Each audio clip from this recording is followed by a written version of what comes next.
présidez le Conseil économique, social et environnemental depuis 2010. Il y a 4 ans, Jean-Paul Delevoye, vous parliez déjà d'une France en burn-out, en état de dépression latente. Ça y est, on y est dans cette dépression?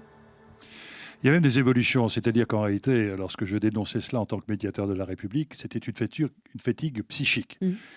En réalité, on a vu avec l'alternance de 2012, où ça n'est pas M. Hollande qui a gagné, M. Sarkozy qui a perdu, une brutale vérité qui s'est imposée à nos concitoyens en voyant arriver au pouvoir des hommes et des femmes qui ne faisaient pas forcément ce qu'ils avaient dit pendant la campagne et une opposition ne pas forcément défendre ce qu'elle défendait lorsqu'elle était au gouvernement.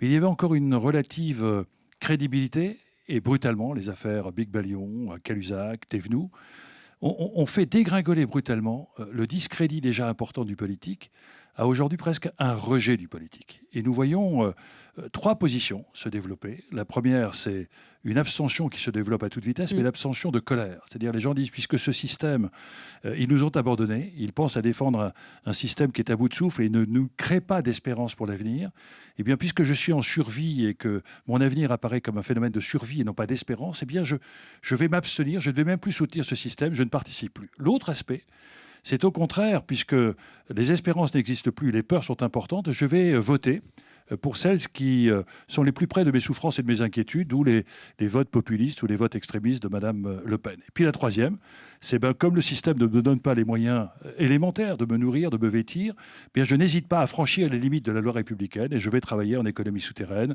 au black ou pour me débrouiller. Et donc on est dans un moment où partout dans le monde, mais plus particulièrement en France, on voit se développer des risques de fracture, de fragmentation dans nos sociétés démocratiques.